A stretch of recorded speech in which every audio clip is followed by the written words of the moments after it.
Okay, ang aking babahagi sa inyo ngayon is the merciless crowd and the merciful God. The merciless crowd and the merciful God. Ano sa Tagalog yan?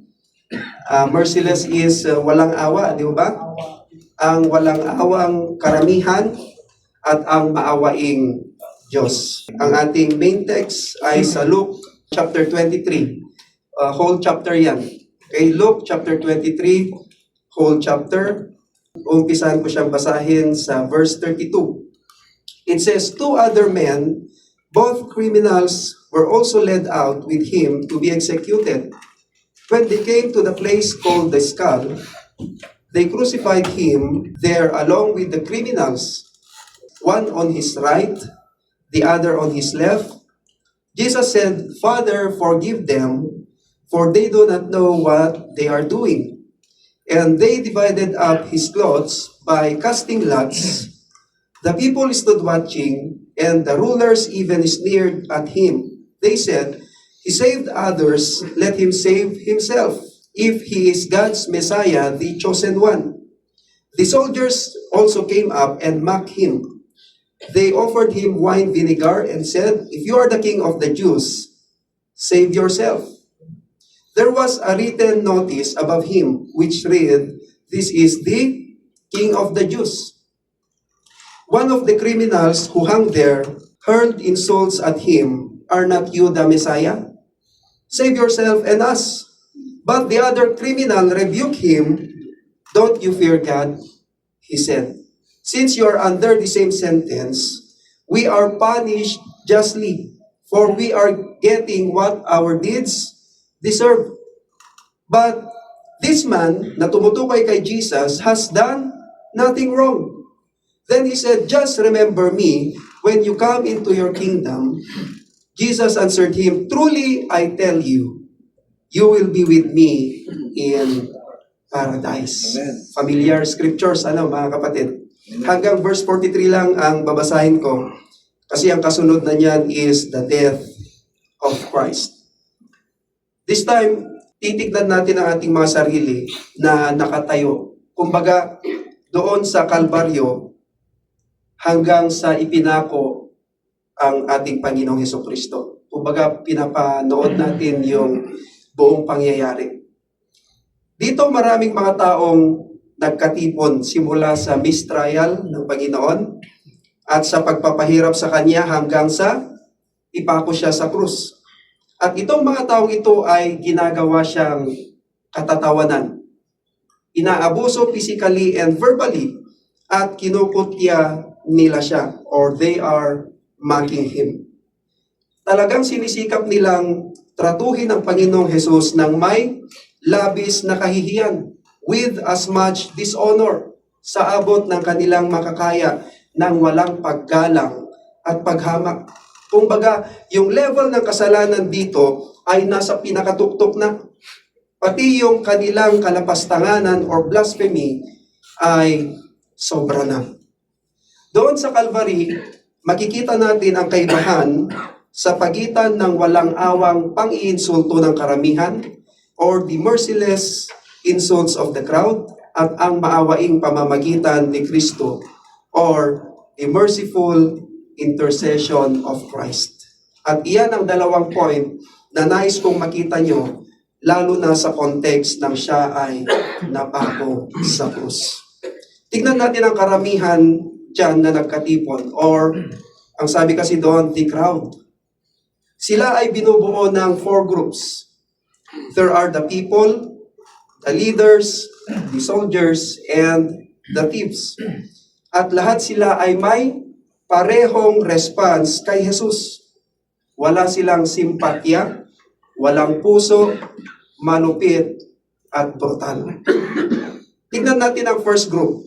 They are the merciless people o walang awang mga tao. Ano yung first group? Merciless. The merciless people o walang awang mga tao. Balik tayo sa ating main text in Luke chapter 23 verse 35. It says, the people stood watching, and the rulers even sneered at him. They said, He saved others, let him save himself if he is God's Messiah, the chosen one. Lumilitaw lamang na ang mga taong ito ay walang pakialam. Parang yung nanonood lang sila ng blood sport. Na habang duguan at pinapahirapan ng Panginoong Hesus ay, anong reaksyon nila? Naghihiyawan, no? O kaya natutuwa, o kaya nakatingin lang ang iba. At katulad din ng parang nanonood lang ng comedy show. Kasama na ang mga Hudyo at mga Romano sa eksenang ito. Dahil habang tinutuya o minamak nila ang Panginoon, ay ginagawa nilang katatawanan ng Panginoon. Di ba? Nilagyan pa nila ng corona or yung crown of thorns ang kanyang ulo. Saan ba nagsimula yung ideyang yan? Nagsimula ang ideyang yan nang tanungin siya ni Pilate kung siya ang King of the Jews. In Luke chapter 23 verse 3. At para sa kanila ay joke lang yon. At dyan sila mas lalong natatawa. At yan ay pagpapakita ng walang simpatya. Sila rin yung sumisigaw noong una na ano yung sinisigaw nila? Ipako siya sa krus. In Luke chapter 23 verses 18 to 21. At mas pinili nilang palayain sino? Si Barabas. Ano po? Na isang kriminal. Ito na ang pinaka-brutal at malupit na eksena na maiisip mo. Yung iba naman sinasampal at dinuduraan siya habang binubuhat niya ang mabigat at malaking krus. Sabi pa nga ng iba, tingnan natin sa Matthew chapter 27, verses 39 to 40, kasi mas marami ang nabanggit ni Matthew dito. It says, those who passed by hurled insults at him, shaking their heads. Ginagan nila yung ulo nila. And saying, you who are going to destroy the temple and build it in 3 days, save yourself. Come down from the cross if you are the Son of God. Ang iba na napapadaan ay iniinsulto nila si Jesus habang siya ay nasa krus na nahihirapan. At ano yung sinasabi nila? Ano yung sinisigaw nila? Kung ikaw ang anak ng Diyos, bumaba ka sa krus at iligtas mo ang iyong sarili. Grabe, no? Ito ang pinakamasamang posibleng pag-uugali ng mga tao ng Israel. Kaya ang unang grupo ng mga taong ito ay nagpapakita ng walang awa, the merciless people. Titignan naman natin ang mga merciless rulers. Kabilang na dyan ang mga religious leaders. Ano yung second group of the crowd? The merciless rulers and religious leaders, walang awang mga pinuno ng bayan at mga pinuno ng relihiyon. Sa umpisa pa lang ng Luke chapter 23, ay nagkaisa ang mga Pharisee. Sino ang mga to? The religious leaders. Tapos, the rulers o mga pinuno ng bayan at ang taong bayan upang dalhin si Jesus kay Pilato. Sino si Pilato? Amen. Governor of Judea and Samaria. Okay? At simula nilang akusahan ang Panginoong Hesus sa harapan ni Pilato. Ano yung accusations nila? Sinasabi nila na sinusulsulan ni Jesus ang mga Hudyo upang maghimagsik or to create revolution sa Roman government. Kasi sakop ng Rome ang Jerusalem that time during, anong period yon? Roman Empire. Sabi pa nila, labag daw kay Jesus ang pagbibigay ng tax o buwis kay Cesar. Sino si Cesar? Siya yung emperor that time. Kumbaga, napakabigat yan na paratang kasi gobyerno na ang kinakalaban ni Jesus pag ganun. Pero mga accusations lang yan. Kapag dito sa ating bansa kinaroroonan, kapag kumakalaban ka sa gobyerno nila o kay sa hari nila, anong mangyayari? Sigurado, patay yan, no? Sigurado, death penalty yan. Ano pa yung accusations nila kay Jesus? Nag-aangkin na siya ay isang Messiah at Hari o King. Pero anong sagot ni Pilato sa kanila? Luke chapter 23 verse 4. Then Pilate announced to the chief priests and the crowd, I find no basis for a charge against this man. Anong sabi ni Pilato sa kanila? Wala akong makitang kasalanan sa taong ito na tumutukoy kay Jesus. Pero ano ginawa ng mga religious leaders and rulers? Ipinipilit pa rin nila ang kanilang kagustuhan na ipako o patayin si Jesus. At nang nalaman ni Pilato na nag-umpisa si Jesus sa Galilee ng kanyang pangangaral, ay ipinadala niya kanino niya pinadala? Kay Herod. Ano po? Kasi, sino si Herod? Si Herod ay ruler or high-ranking official ng Galilee that time. Kaya sakop daw siya ni Herod. At ito palang si Herod ay gusto na niyang makita si Jesus ng personal.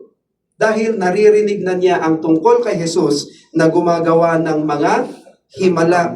At gusto niyang makakita mismo ng mga himala ni Kristo. Pero hindi gumawa ng himala si Kristo sa harapan ni Herod. Ngayon, sa harapan ni Herod, marami siyang katanungan kay Jesus. Pero anong isinagot ni Jesus? Wala siyang isinagot. Ano po?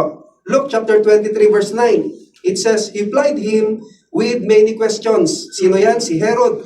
But Jesus gave him no answer. At itong mga religious leaders ay patuloy pa rin sila sa pagsasabi ng accusations kay Jesus. Kaya anong ginawa ni Herod at ang kanyang mga sundalo? Luke chapter 23 verse 11. It says, Then Herod and his soldiers ridiculed and mocked him, dressing him in an elegant robe. They sent him back to Pilate. Pinagtawanan lang nila si Jesus at minamak nila siya. Kumbaga, ang tingin nila kay Jesus ay naghahari-harian lang. Kaya sinuotan siya ng mamahaling damit or elegant robe. Kasi yung mga hari noon, ang suot nila is mga elegant robe. Then, binalik ni Herod si Jesus kay Pilate. Ngayon, nung siya ay na kay Pilate ulit, ano ulit ang sabi ni Pilate? Luke chapter 23 verse 14 to 16. It says, I have examined him in your presence and have no basis for your charges against him. Neither has Herod, for he sent him back to us. As you can see, he has done nothing to deserve death. Therefore, I will punish him and then release him. Sinasabi ni Pilato, again, inimbestigahan ko siya sa harapan ninyo, pero napatunayan ko na walang katotohanan ang mga accusations ninyo sa kanya. Ganon din si Herod, kaya nga ipinabalik niya si Jesus kay Pilate.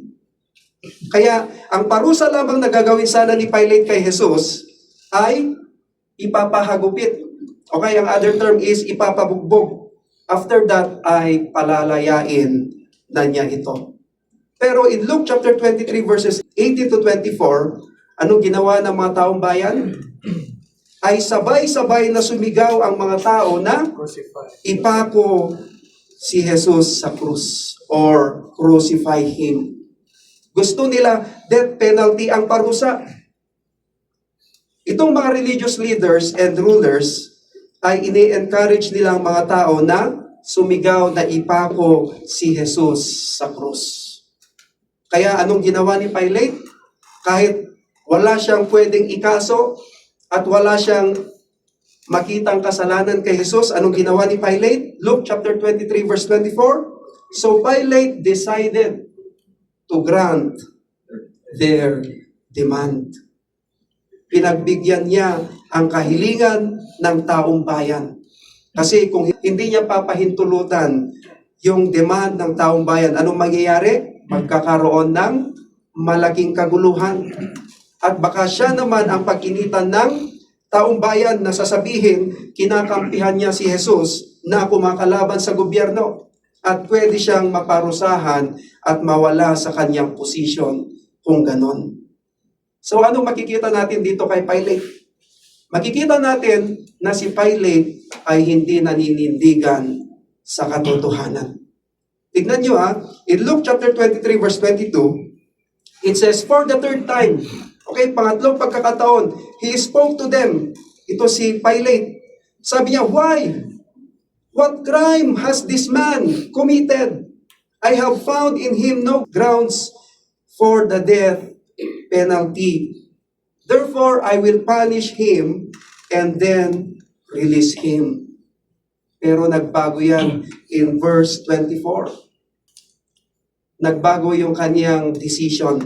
Pinagbigyan niya ang taong bayan sa kanilang kahilingan na ipako si Jesus sa krus kahit na wala siyang pwedeng ikaso at wala siyang makitang kasalanan ni Jesus. Kaya nga, may pahugas-hugas pa ng kamay si Poncio Pilato. Ano po? Maraming mga ganyan, no? Mga pahugas-hugas ng kamay.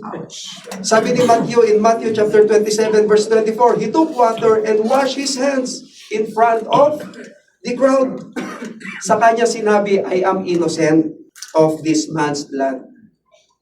It is your responsibility. Hindi siya naninindigan sa truth.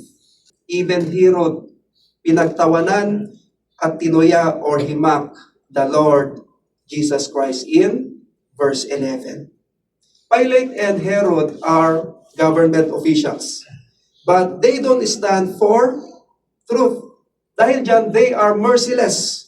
Kahit na may power sila to control the situation. Dahil wala naman silang makitang kasalanan na ginawa ni Jesus upang ipa-death penalty. Pero, anong ginawa nila? Inikit nila yung kanilang mga mata at naghugas pa ng kamay si Pilato na sinasabi niya, wala akong kasalanan dyan, gawin nyo ang gusto nyo. And then, itong mga religious leaders, the Pharisees and the Sadducees and the rulers ay sila ang nagplano sa lahat-lahat nito upang ipapatay si Jesus. The second group of that crowd, sino mga yon? Are the merciless leaders and rulers or officials. Naiinggit din kasi itong mga Pharisees sa kanya kasi dumadami na ang followers ni Jesus. At ginamit nila itong panlaban sa kanya na sinasabi, nagkikreate siya ng revolutions. Pero accusation lang yun, walang katotohanan. At naaalarma naman ang mga rulers na ito. Kaya nang nakapako ng ang ating Panginoong Hesukristo, again, in our main text, in Luke chapter 23 verse 35, the people stood watching.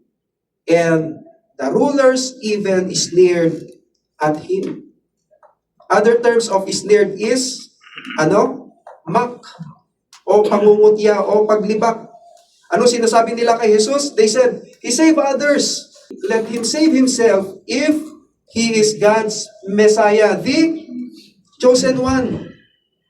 Sinasabi nila kung tagapagligtas siya, ay iligtas niya ang kanyang sarili.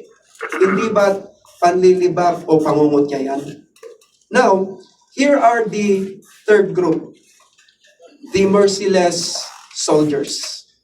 Ano yung third group? Sino yung third?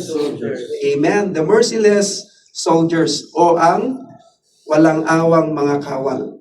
Let me continue to read in our main text in Luke chapter 23 verses 36 to 37. It says, the soldiers also came up and mocked him. They offered him wine vinegar and said, if you are the king of the Jews, save yourself. Ang mga sundalong ito ay walang alam tungkol sa Jewish theology. Even the rulers, hindi nila alam na nakaprophesy na ang mga pangyayari sa Old Testament pa lang. Wala silang idea sa kanilang sinasabi. Unlike the Jewish people na alam nila pero they rejected Jesus Christ as their Messiah o tagapagligtas. Okay, halimbawa ng isang prophecy sa Psalms chapter 22 verses 7 to 8, it says, "All who seek me mock me. They hurl insults, shaking their heads. He trusts in the Lord. They say, let the Lord rescue him. Let him deliver him since he delights in him." At kung babalikan natin ang Luke chapter 23, ay ginawa nila ang eksaktong inihula ng psalmist. Amen? Amen. Nakisali lang sila sa pangyayari o sa eksenang ito. At sila rin ay tumutuya o minamak nila ang Panginoon. At nagdulot pa ng higit na sakit sa kanya habang siya ay nakabitin sa matinding paghihirap sa krus. Nang sinabi ng Panginoon na nauuhaw siya, anong ginawa nitong mga sundalo na nagbabantay sa kanya habang nakahang siya sa krus? Kunwari, nagbibigay sila ng serbisyo kay Kristo bilang king. Pero pinaglalaruan lang nila siya. Sinasabi nila, mahal na hari, ito na ang iyong masarap na wine o alak. At dinadampi nila sa bibig ni Jesus yung tela. Sponge kasi sa English translation na binabad sa wine pero isang maasim na alak pala yun at nagtatawanan sila. Na-imagine nyo? Di ba? Kasi sa emperor ng Rome na equivalent to a king, ang dinadala nilang wine sa kanya ay ang masarap at mamahalin na wine. Unlike sa iniinom ng mga Roman soldiers na sour wine o maasim na alak, hindi masarap at mababang uri ng alak and cheap wine. At ito ang iniaalok nila kay Jesus nang siya ay nauuhaw na. 3 araw ka ba naman na nakabitin at nakababad sa araw? So, patuloy nilang pinaglalaruan ang Panginoong Jesus as King at sinasabi nila sa Kanya, if you are the King of the Jews, save yourself. Grabe, no?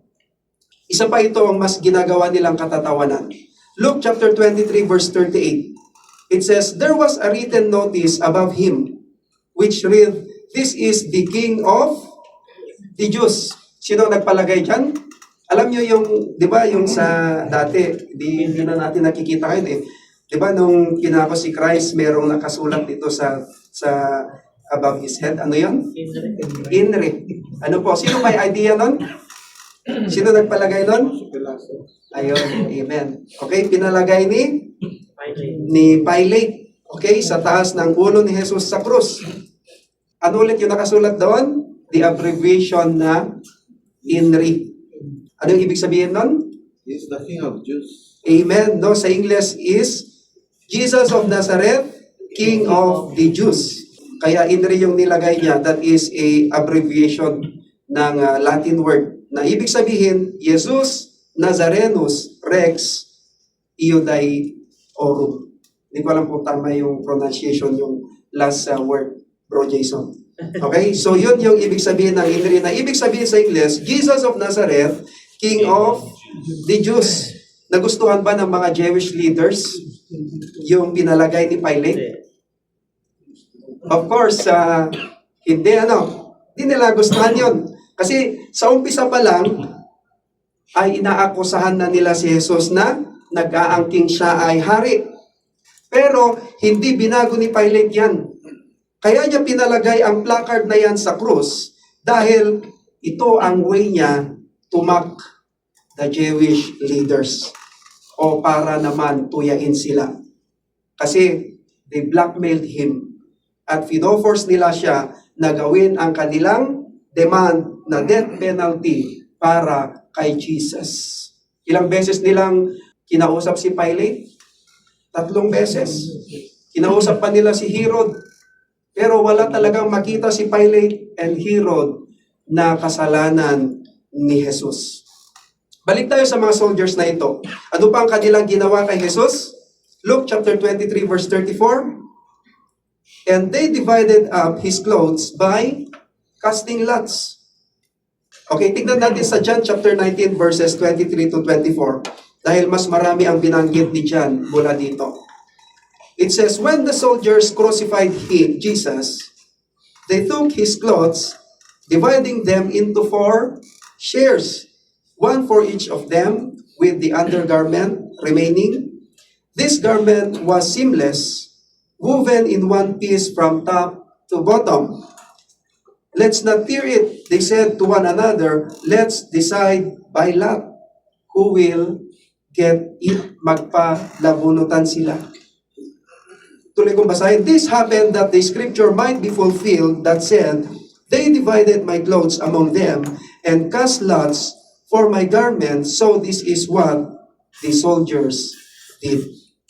Pagkatapos nilang paghatian ang mga damit ni Jesus, kasi ganyan ang ginagawa ng mga sundalo na naa-assign sa crucifixion, kinukuha nila ang mga damit ng mga kinocrucify. Normal na yan sa kanila. Pero pagdating dito sa mahabang panloob na kasuotan ng Panginoon, ay anong ginawa nila? Sila ay nagpalabunutan. No, itong 4 na sundalong ito. Tapos kung sino ang mananalo sa kanila, sa kanya na yung garment na yon. At yan ay natupad sa isang prophecy na naman sa Old Testament in Psalms chapter 22 verse 18. It says, they divided my clothes among them and cast lots of my garment. At walang idea itong mga sundalo na ito na nakaprophesy na sa Old Testament ang kanilang eksaktong ginagawa. Bago pa man mangyari ang mga ito, ay nakasulat or nakapredict na sa Old Testament. At that time ay halos nakahubad na ang Panginoong Hesus sa publiko. Kaya nga, to be killed on the cross is a shame. At patuloy nila siyang minamak at kinukutya. The last group of the crowd was the merciless thieves. Ano yung 4th group of the crowd? The merciless thieves. Walang awang mga magnanakaw. Or sa English kasi ang binanggit doon are criminals. Ituloy natin sa Luke chapter 23 verse 39. One of the criminals who hung there hurled insults at him. Are not you the Messiah? Save yourself and us. During that time, ay marami ng mga criminals and thieves at kabilang na dyan ang 2 nakapako sa krus na katabi ni Jesus. Isa sa kanyang kanan at isa sa kanyang kaliwa. Pero iniinsulto siya ng isa na sinasabi, hindi ba't ikaw ang Messiah? Ano yung Messiah? Tagapagligtas? Iligtas mo ang iyong sarili at iligtas mo rin kami. In other words, hindi siya naniniwala na Messiah si Kristo, kundi kinukutya niya lamang ito. Pero pinagsabihan siya ng isang magnanakaw na huwag niyang gawin yan. At naniwala siya kay Jesus. Anong sabi niya kay Jesus? Jesus, alalahanin mo ako pagdating mo sa iyong kaharian. At anong isinagot ni Jesus sa kanya? Isasama kita ngayon sa paraiso. Alam niyo yan sa Ingles. Ano yun sa Ingles? Surely I tell you, today you will be with me. Amen. Today you will be with me in paradise. Mababasa ang conversations nila sa Luke chapter 23 verses 40 to 43. Hindi ko na binabasa lahat kasi matatagalan tayo masyado mga kapatid. At patuloy nilang minamak at pinagtatawanan ang Panginoong Hesus. Meron ba silang narinig sa ating Panginoong Hesus nung ginagawa nilang mga yan? Wala silang narinig na masamang sinabi ni Hesus sa kanila. Ito yung part na pinakagusto ko sa lahat-lahat. In spite of everything sa kanilang merciless insults, merciless behavior, and merciless act, kung titignan natin ang synonyms ng merciless, ano yung synonyms niyan? Heartless, o walang puso. Ruthless, o walang awa. Brutal o malupit. And pitiless, o walang habag. Sa kabila ng lahat-lahat ng mga salita ginawa at ipinakita nila sa kanya, narito pa rin si Jesus, who is merciful. Yan yung kabaligtaran ng merciless. Amen? Amen. Anong ginawa ni Jesus nang narinig at tinitignan niya ang ginagawa nila sa kanya? Dishonoring o pambabastos, blaspheming and mocking Him? Luke chapter 23 verse 34. Jesus said, Father, forgive them, for they do not know what they are doing. Nagpakita pa rin siya ng merciful intercession. Ipinanalangin pa rin niya sila. Sinong mga yon? His tormentors and His persecutors. Itong mga nagpapahirap at nag-uusig sa Kanya. Di ba nakakaloka yan, no? Nakakagulat. Kumbaga, ginawa ng mga taong ito ang pinaka-extreme na pinakapangit na pagtrato sa Panginoong Hesus nang may labis na kahihiyan kabilang ang kanyang dignidad sa abot ng kanilang makakaya ng walang paggalang at paghama. Kumbaga, yung level ng kasalanan na dito ay sobra na. Kumbaga, na-reach na yung pinaka-maximum. Pero hindi pa rin nagsalita ang Panginoong Hesus ng masama. O hindi niya sinabi sa kanila, kilala niyo ba kung sino ako?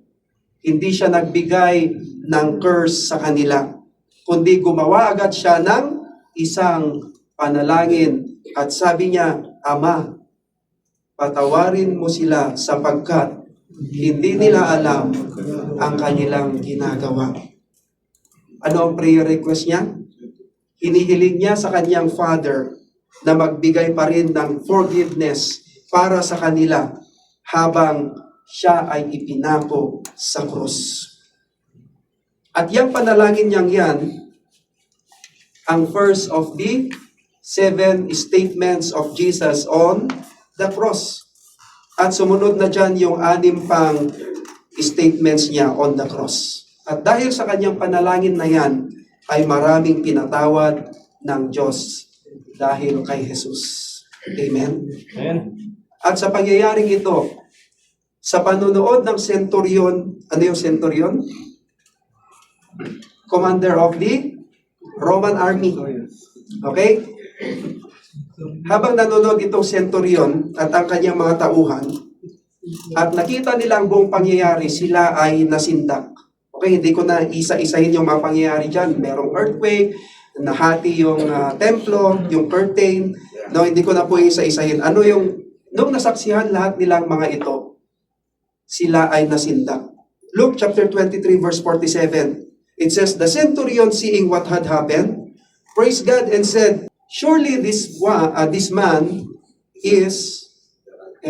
was a righteous man. Tingnan natin sa Matthew chapter 27 verse 54 kung ano ang pagkakasabi niya doon. Okay, Matthew chapter 27 verse 54, ang sabi doon, surely he was the Son of God. At marami ang naniwala kay Jesus. Ngayon iniisip ko, paano ko ilaland itong aking preaching today. Hindi ko siya alam kung paano ko siya ilan. Pero dito ko siya i-end, mga kapatid. This time, let's take a look in ourselves. Are we mocking someone? Masaya kasi kapag kinukutya natin ang isang tao. Lalo na kapag maraming tumatawa at nakikisali. Pero never yan na ginawa ng Panginoong Hesus. Alam at naranasan niya yung pakiramdam ng tinutuya o pinagtatawanan. Remember, ang nais kong ipakita sa inyo dito ay ang differences between the merciless crowd, the people, the leaders, the soldiers, and the thieves, and the merciful God. Kaya kung tayo ay tagasunod ng Panginoon, ay dapat natin siyang tularan. Amen? Amen. Now, kung ikaw naman ang nasa situation ng minamak o tinutuya, anong dapat na maging response natin? Pray for them and forgive them. Just like our Lord Jesus did at the cross of Calvary during His crucifixion. Yung panahon na sobrang sakit ang ginawa nila sa Kanya, He was mistreated at naiisip niya na parang inabando na siya ng lahat-lahat. Pero ang ginawa pa rin niya is to pray. Pray for His tormentors and His persecutors that the Father will forgive them. Amen? Kung hindi mo kayang magpatawad, tignan mo lang ang Panginoong Jesus. Siya nga ginawa niya. Bakit ikaw hindi? Kaya bilang mga Kristiyano, huwag tayong nanunuya. Amen? Huwag tayong maging malupit sa ating kapwa, lalong-lalo na sa ating pamilya mismo. Huwag tayong nag-iisip ng masama. Tahimik ka nga, pero yung isipan mo pala masama. At huwag nating pagtatawanan o iniinsulto ang ibang mga tao. Amen? Remember the crowd. They are merciless to Jesus. Kahit sino pa yan, mga kapatid, like the government officials, religious leaders, and fellow believers. Instead, pray for them. Nakakalungkot mga kapatid, even yung mga Christian pages na alam kong sikat na sikat, inahaluan na ng politics. Hindi mo na makita yung mga word of God doon. Remember mga kapatid, always be faithful, prayerful, and forgiveful. Amen? Amen. Always remember Proverbs chapter 21 verses 23 to 24 kasi palagi natin itong pinag-uusapan sa Bible sharing. Anong sinasabi doon? Those who guard their mouths and their tongues keep themselves from calamity. The proud and arrogant person, ano yung kanyang pangalan? Mocker is his name. At yan ay gawain ng mga merciless people. Let me end with this, mga kapatid. As Christians, our lives will be challenged. Mahirap maging Kristiyano. Macha-challenge ang buhay natin. Akala ng iba, pag mag-Kristiyano ka, natutulog ka sa bed of roses. Pinagpapala ng siksik, liglig at umaapaw. Pero, tandaan natin mga kapatid, being Christians, our lives will be challenged. Amen. Sa iba't ibang paraan. Amen? Amen. So, always be merciful or full of mercy like Jesus and not be merciless or unmerciful like the mockers. Nais ko magsitay tayong lahat mga kapatid. Tayo muna ay manalangin. May I request Brother Julius to come in the front? Can we sing the song, ano yung kinanta mo kanina? Yung last? Safeguard. You sing that song? Safeguard. Praise God. Kamusta ang lahat? Hello? Amen. Amen. Hi. Grabe ng busog. Sarap ng worship. Sarap mag-praise. At the same time, masarap ng mga word. So, dadako na tayo sa ating testimony.